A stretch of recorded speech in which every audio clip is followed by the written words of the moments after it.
అంటే ఏంటి ఏం చదువుదాం అనుకున్నారు చిన్నప్పుడు? నేను చిన్నప్పటి నుంచి వ్యవసాయం చేయాలనుకున్నాను, వ్యవసాయం చేస్తున్నాను. లాస్ట్ 3 years మానేశాను. ఓ ఇంకా ఇండస్ట్రీకి వచ్చాక కూడా చేస్తున్నా, ఇది చేస్తూనే వర్కౌట్ చేసుకుంటూ వస్తుంది. ఓకే. సో ఏదైనా నా గోల్ ఏంటంటే వ్యవసాయం చేయడం అండి. సో వ్యవసాయం ఇంకా ఉందా అలా గోల్? అలాగే ఉంది, అదే చేస్తాను ఫ్యూచర్ కూడా.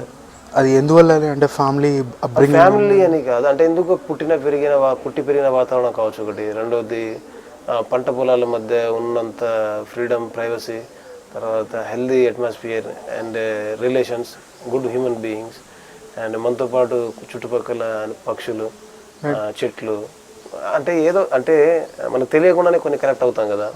ఒక అమ్మాయిని చూసి సడన్ గా కనెక్ట్ అయిపోతే పిచ్చిగా ప్రేమించి పిచ్చోళ్ళు అయిపోతారు కదా. నేను అలాగనే దానికి ఫ్యాన్ని, ప్రకృతి వాడను. కానీ నాకు నా వ్యక్తిగత అభిప్రాయం అది యాక్చువల్లీ. అంటే భవిష్యత్తులో మనం ఏం చేస్తామో నాకు తెలియదు. సో మన కెరీర్ ఏమవుతుంది, ఎటు వెళ్తుంది అంట, ఇలాగా స్కైలో వేలో ఉంటుందా లేదా ఫాల్లో ఉంటుందా అనేది ఎవరికి తెలియదు. కాబట్టి నేను భవిష్యత్తు నిర్ణయించలేను, కానీ నాకున్న నిర్ణయం మాత్రం అది. మీ పాటలు రాయడానికి కూడా అక్కడి నుంచి ఇన్స్పిరేషన్ అంటారా, లేకపోతే ఎట్లా?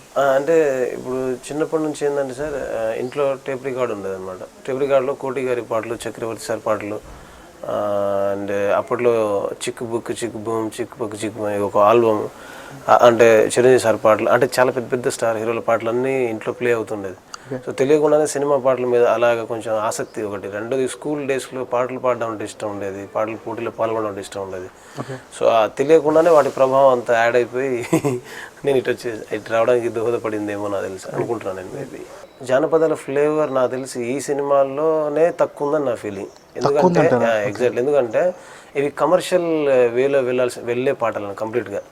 ఇందులో మీకు అనిపించేది ఏంటంటే, మీకు ఎందుకు జానపదాల ఫీలింగ్ వచ్చిందంటే అక్కడక్కడ కొన్ని పదాలు అక్కడ పడడం వల్ల, దానివల్ల ఇది జానపదం స్టైల్లో ఉందనే ఫీలింగ్ ఉంది తప్ప అవి జానపదాల నుంచి తీసుకున్నాయి కావు, జానపదం ఫ్లేవర్ ఉన్నది కూడా కాదు.